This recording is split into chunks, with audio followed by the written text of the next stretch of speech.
let's see where we stand on this thing. Oh, look at that. That's awfully close in terms of who's the better hire, Barnes or Vitello. Yeah. So it is 50-50 as expected. So go ahead and keep telling us how you vote on that one. I want to talk about revenue in this segment, but it gives me a chance to do something else as well. Some folks, I do get an email every week, one or two, saying, you guys just cover football and men's basketball. Why don't you cover everything else? And it's simply because the audience is bigger. This is a television show. I got 90 minutes a week to jam everything in. So it's a television show. We focus on what has the biggest audience. I don't believe you. Well, let's look at the revenue, shall we? This is Tennessee's financial statement from 2023. This is broken down football, men's hoops, women's hoops, and all other sports combined.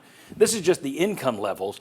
Ticket revenue, it's $31 million for football, $5 million for basketball, $1 million for women's basketball, $1 million for all others combined. Contributions, same thing. Media rights, this is what the big-time media pay. Football gets $15 million on media rights. Men's hoops, $4 million. Women's basketball, $19,000. Not million, thousand. All other sports, $23,000. Now let's look at the next one, if we can flip that one.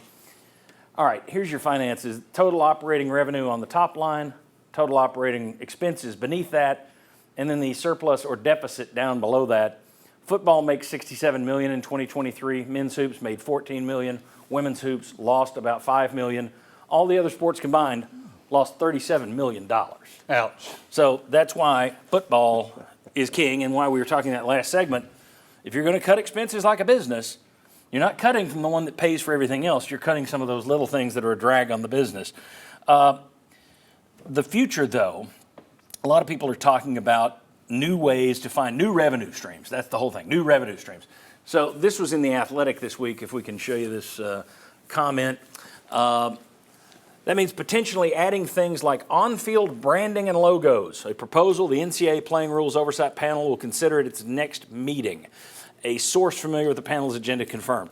Uniform sponsorship patches are another possibility, as are things like expanded naming rights. We've already seen the Food City Center. Dynamic ticket prices and unique fan experiences. For example of that, Missouri is putting new, they're calling them tiger dens. They're putting new, like, kind of in that berm area. It's like a caravan thing. Yeah. You can rent this little party thing. New fan experiences. Chuck, I want to know from you as a super fan, though, how are you going to feel when you see a Dish Network patch on that Tennessee football or basketball uniform? No, thank you. I mean, I'm going to say find another way. I mean, that looks too much like what some other sports have done. It may be headed that way, but I don't like seeing. I think Tennessee, and I think we'll agree on this, has got like a classic look. You can identify the all black or the all gray.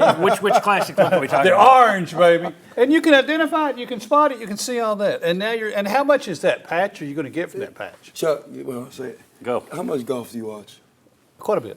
I mean, that is golf, right? Ever I seen mean, the they name get paid for Street titleists. They get paid for what? I mean, it's becoming professionalized sports. But it's not NASCAR, guys. I don't want the uniform to look like he a didn't NASCAR say that. car. It's a one little logo. patch. I mean, Yeah. it's and there may I don't be like it more either, than but that. I'm throwing in the towel. But it's coming. But I would do it if it means that we can put a better product on the field in Kentucky or Florida. Or I mean, if it helps us generate in an era that's going to be about revenue to get the talent, which the Jimmies and the Joes are how you win games. If that's what it's going to boil down to, the schools are going to have to find ways to generate revenue. The most valuable spot would be right on the helmet. Replace that T, just put your Dish Network logo right there. What I think they ought to do is put like little signboards on top of the helmet. But I do think the other thing that you're going to see a lot more of that besides the patch is that fan experience piece. Because now with TV, like they're going to have to find ways to get people to the stadiums. Well, Danny White's, they're already working on it at UT with that huge like party area. Yep. All these schools, I mean, the number of schools who are doing that now, because there were professional teams that did that, built an arena district basically. Yep. Yeah. And that's how you do it. And the fan experience, that's fine. It's when you start putting, a whatever kind of logo on the court or on the grass turf at Neyland. Man, that's like messing up the altar. I'm not big on that. Bob, you're a fan. What do you think? 4 words. Get off my lawn. No, I mean, I'm sorry. Mark, you're right about the revenue, and you're right about it's a little patch. You're right about all that stuff. But college sports should have been where we preserve the continuity from era to era to decade to team?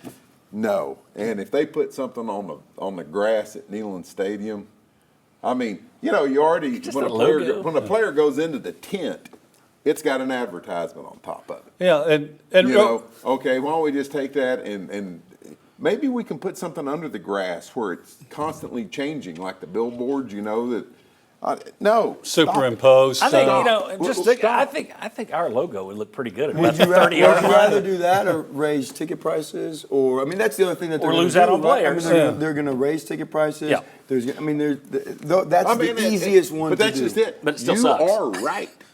You are right. But Still I mean, sucks. they're going to drag Right. you Still not a fan of kicking it. and screaming into And it. golfers are independent contractors. They're not out there as part of a team. Yeah. Well, your Right. football players, they end up being Independent contractors too. Yeah, the next thing though, I think you can start the clock on Shields Watkins Field.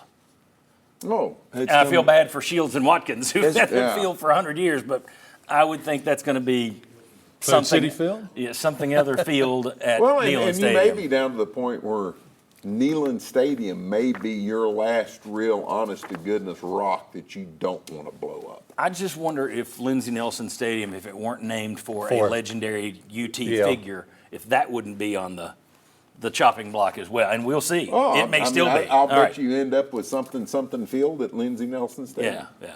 Mark, thanks for coming in, man. Appreciate it as always. Thanks for having me. When we come back, we're going to talk about walk-ons. Walk-ons going away in college football. Let's talk about more changes. Walk-ons could be going away. Injury reports, like in the NFL, could be coming. Let's discuss. We'll be back on the Sports Source.